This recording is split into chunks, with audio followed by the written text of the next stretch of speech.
Hello, I'm Dr. Scott Wattier. And I'm Tommy Welling, and you're listening to the Fasting for Life podcast. This podcast is about using fasting as a tool to regain your health, achieve ultimate wellness, and live the life you truly deserve.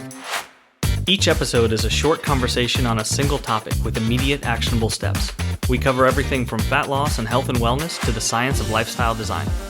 We started Fasting for Life because of how fasting has transformed our lives, and we hope to share the tools that we have learned along the way.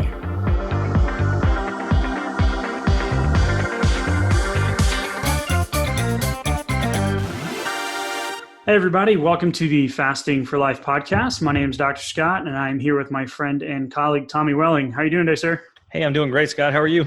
Awesome, man. I'm excited to be on episode 2. Can you believe it? I can't believe it. It's crazy. It's going fast. So hopefully you guys got some good value and some nuggets out of our last episode. Really, we want to just kind of continue the conversation from there. And first, I want to clarify a couple things that I said during the telling of kind of my story of how I ended up, losing 40 plus pounds in the last 6 months of the year and being able to maintain it and keep it off and regain my health. I mentioned something about, back in the day when I was a power lifter and when I stopped exercising, all the muscle mass that I put on turned to excess weight. That's really not how it happened. It's not like I just stopped exercising. Really what happened was I stopped powerlifting and completely changed my diet from the 6 chicken breasts plus, 12 hard-boiled eggs and all that stuff every single day. My body just never really recovered from carrying all that excess weight. So yes, I was still exercising. I just didn't turn into a couch potato. So I don't want people to get a misconception about that. But Tommy, what was your total for 2019? Yeah, 2019, I was right at 41 pounds. Awesome. And that was basically from the beginning of the year to the end of the year. And I was hoping to hit 50 in December, but didn't end up happening, but continuing that through January. So that's okay. Part of what you guys will hear is a lot about real life and how to integrate this. We're going to talk life and what comes up and how to deal with that. And the best thing about fasting is just how flexible it is, how it's so different from slight calorie restrictions, because if you mess up or you have some sort of unexpected event, something comes up, you just get right back on. No worries, no guilt, no anything like that. You didn't just destroy 2 or 3 weeks of progress of some small calorie deficits. Just jump right back on and get back to it. That's awesome, man. The simplification of this is really what, made it so easy for me to just make the decision that day. You told me, you're like, yeah, just stop eating. I was like, well, yeah, I guess that really simplifies my day. I don't have to, think about breakfast tomorrow morning. I have to feed the kids, get them off to school. That's, don't have to worry about packing a bag if I'm going to be on the road all day. So what do my macros need to look like? Yeah. Don't even get me started. That's a whole nother conversation for another day. We talked about mindset and motivation at the end of last episode. We really hope you guys, put some thinking time towards that and found out, we're 3 weeks into January. And Tommy, have you done New Year's resolutions before? Yes, I have. And were you as unsuccessful as me and 98% of the population?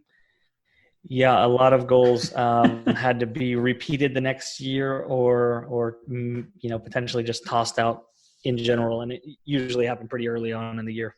Yeah, man, that research, depends on what articles you read and where you look, but a lot of the studies that have been done say anywhere between the week of the 13th to the 17th, over 75%. And then by the beginning of February, it's over 90%. And then by the beginning of the March, it's almost 100%. So 97 or 98% of people have given up.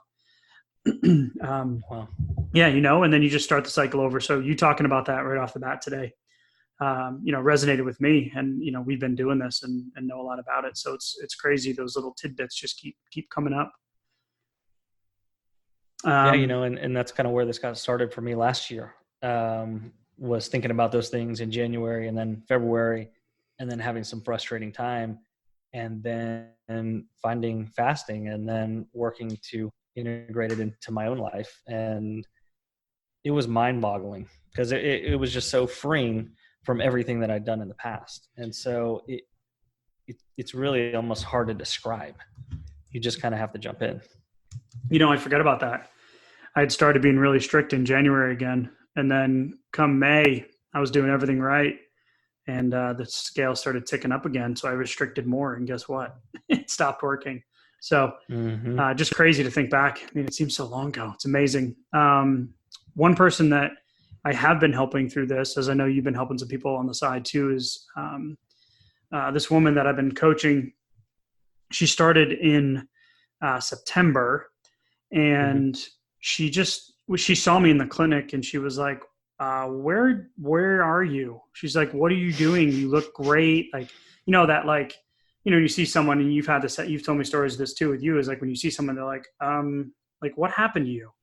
And I'm like, their head tilts. Yeah. They do the double take. They just stare for a second because they're not sure what to say. Right. And they don't really want to offend you.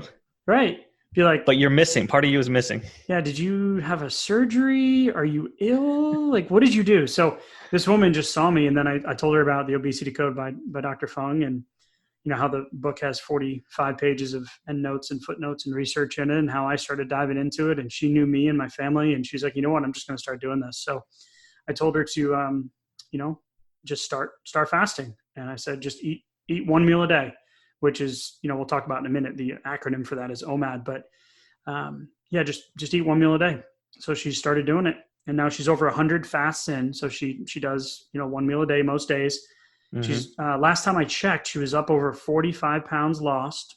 Wow. She was off all of her medications. And last time she went to her gastroenterologist, they removed the diagnosis of diabetic from her chart. Wow. That's almost unheard of. In standard medical protocols, yes. Because her doctor looked at her and was like, what are you doing? And she told him, and he was like, well, if it's working, just keep doing it. That was the response. So, yeah, it's just amazing. So, wow.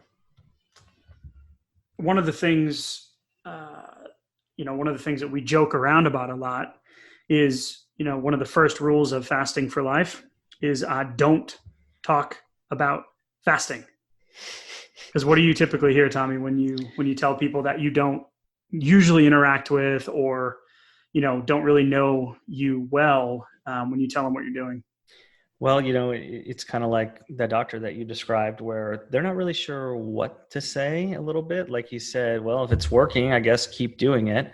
But when you tell somebody, just an acquaintance or a friend or family, and they're not familiar with it, they usually just say, well, what do you mean? You're starving yourself? You're not eating? You have to eat. And, on and on and on goes the precautionary tales.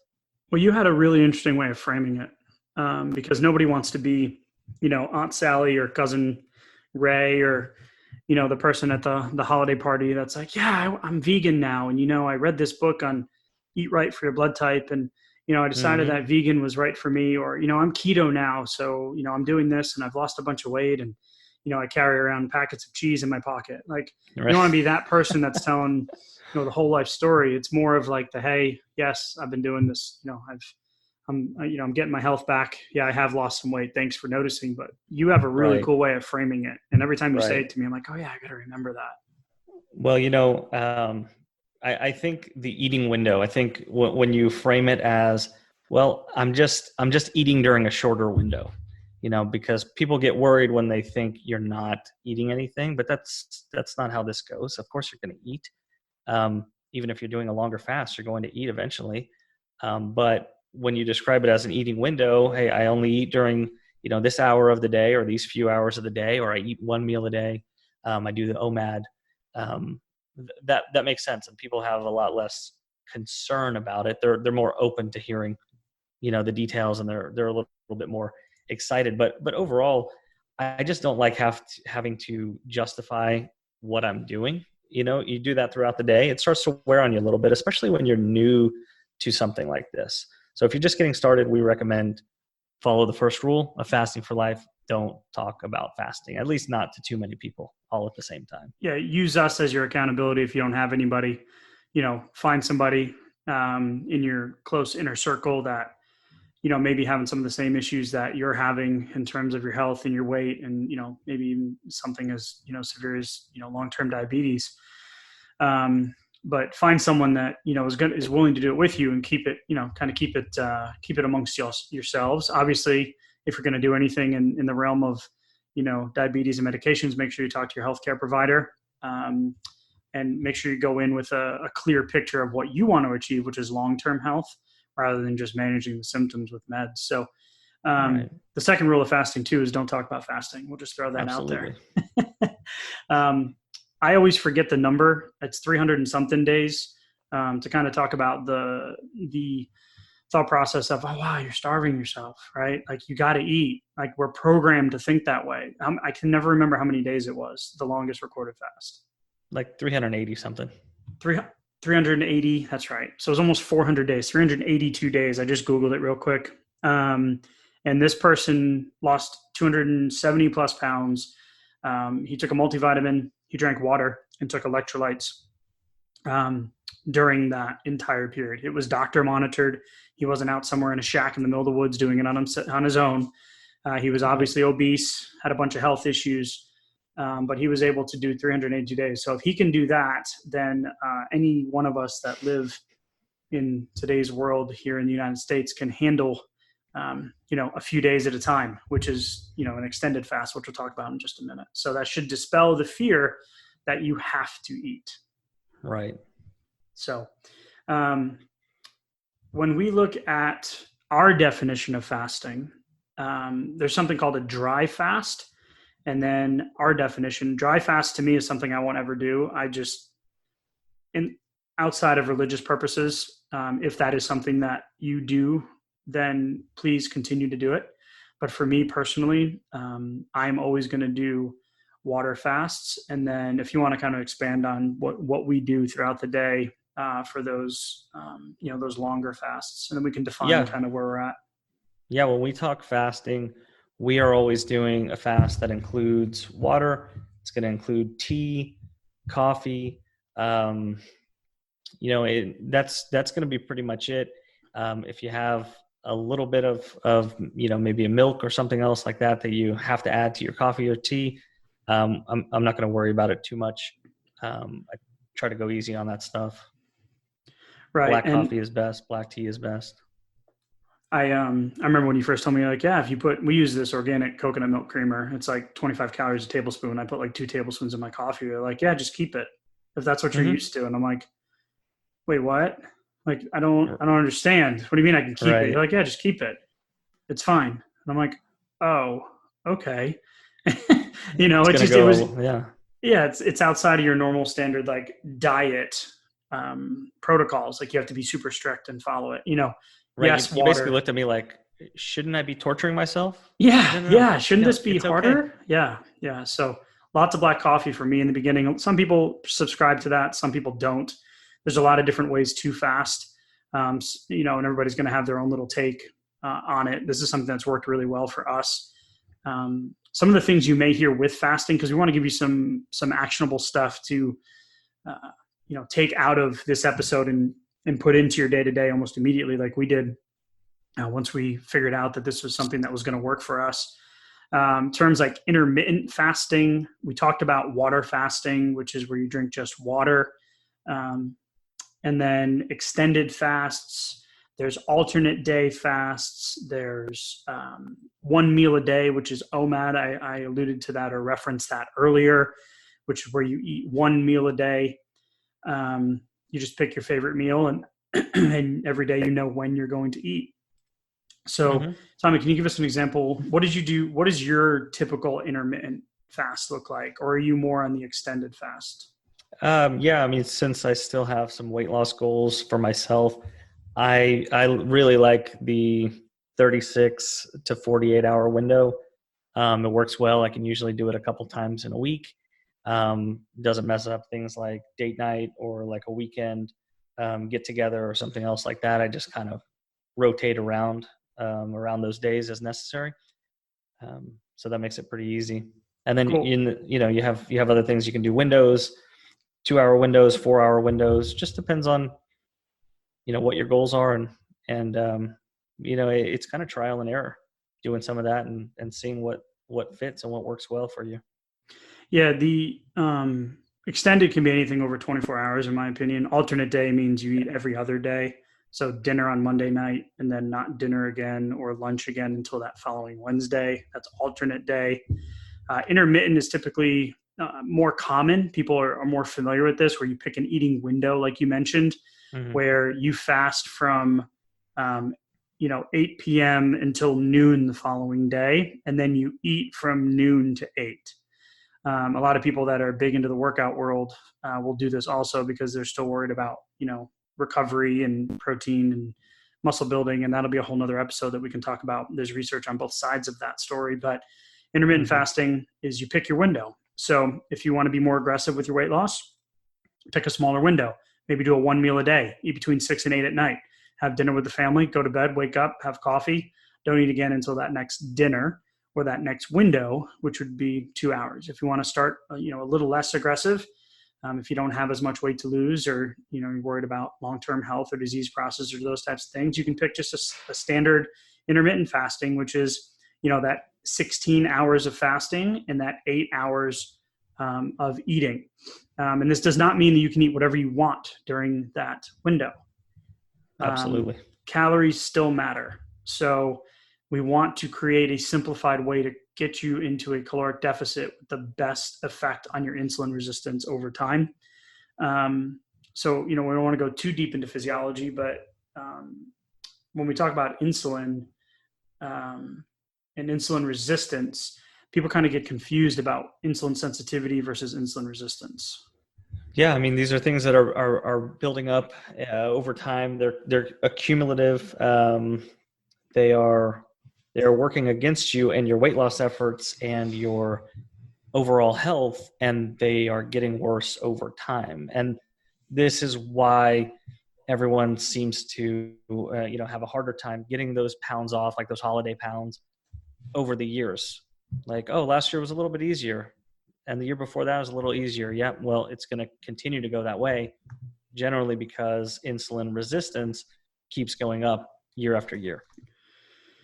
Right. There's an analogy of a merry-go-round. Once you start spinning it, you need to stop and get off of that. And we'll get into more of the details about insulin resistance and kind of the signs and symptoms of it. But a lot of the initial concerns with fasting, people are like, well, I get headaches.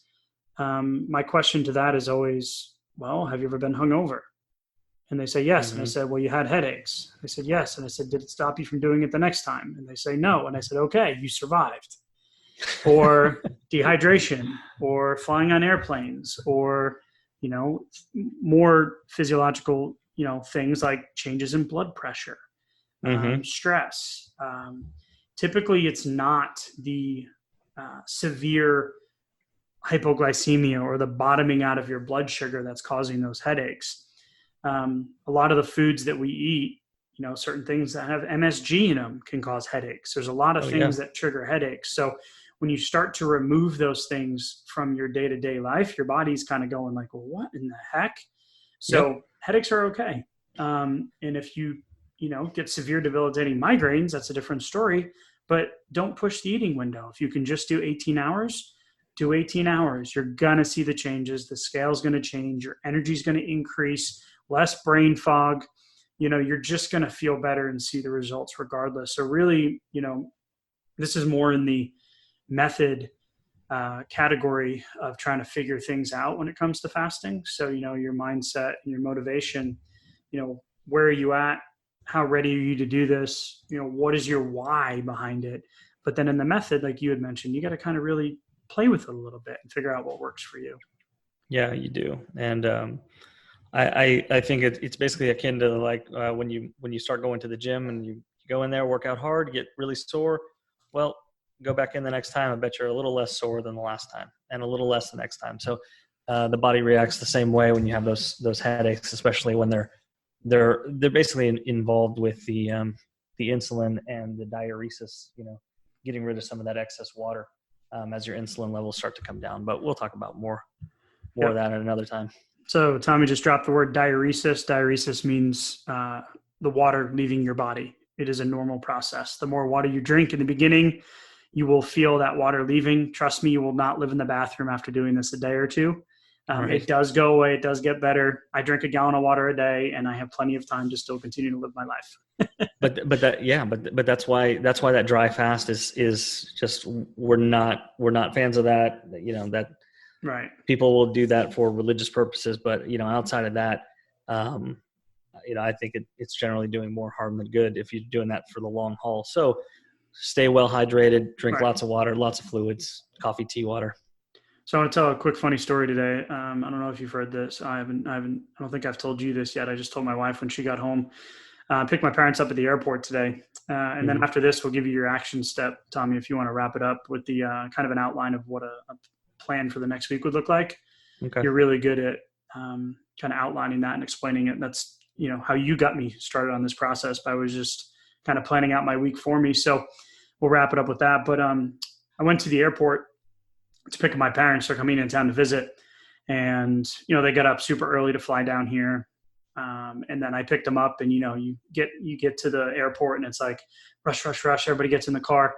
And on the way home, like, oh, have you guys eaten? And they're like, no, but we are hungry. We had breakfast when we got to the airport. I was like at 4:30 in the morning. So I've been fasting since last night, typical process, drinking my coffee. I've had 90 ounces of water already. The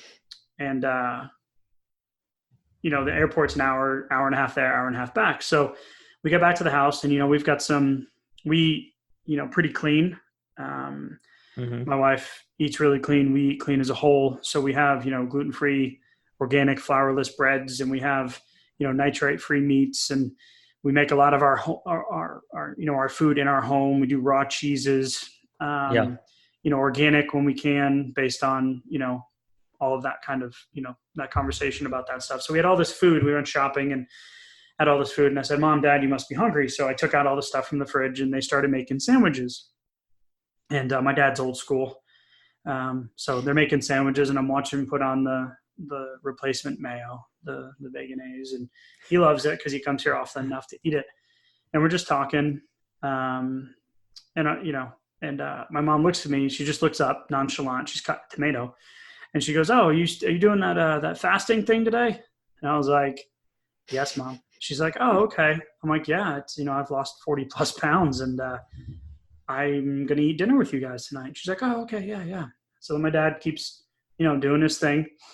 And he says to me, he goes, yeah, you look great. And I was like, well, thank you. Because the last time they saw me was before Father's Day. It was when I started fasting. Okay. So, I was 40 plus pounds heavier. And my dad goes, man, you look great. But, me, on the other hand, I got my winter weight. And I was like, winter weight. Have you ever heard that term? That sounds scary. It's been a while.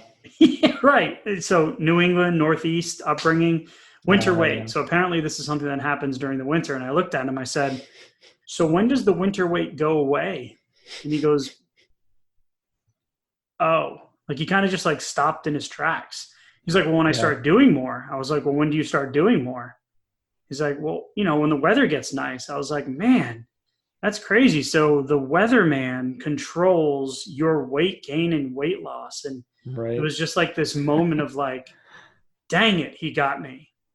Because it's not winter weight. It's weight that stays with you for the rest of the year. And then every year as you get a little bit older, the statistics show that 4 to 6, sometimes 8 to 10 pounds you put on the holidays, you never lose it.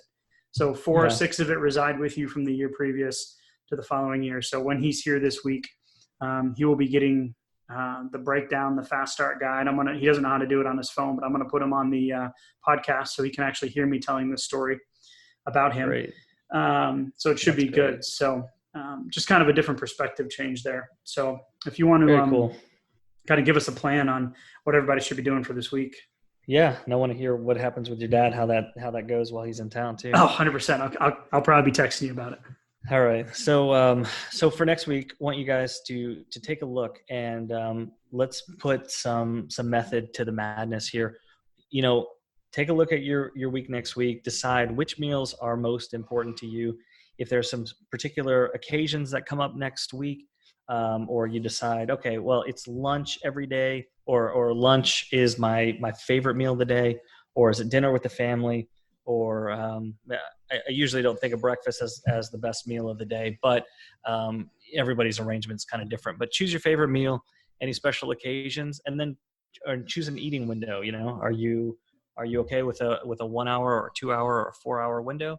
And then make a plan for next week and then stick to it. I love how simple that just sounded. I mean, it's perfect. It's so simple. Look at your calendar, plug in your meals, and stop thinking. Yeah. Drink a lot of water. Yeah, drink a lot of water. You have a plan. Go for it. That's it, man. That's awesome. All right, cool. And tell us how it goes. Yeah.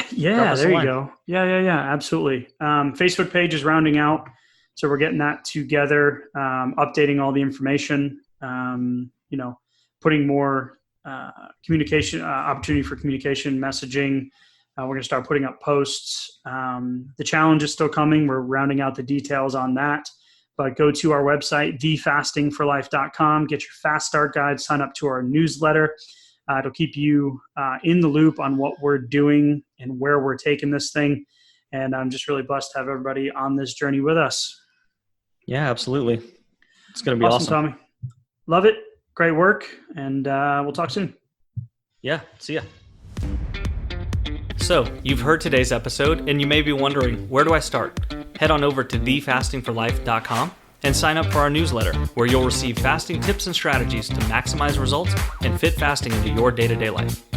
While you're there, download your free Fast Start Guide to get started today. Don't forget to subscribe on iTunes, Spotify, or wherever you get your podcasts. Make sure to leave us a 5-star review, and we'll be back next week with another episode of Fasting for Life.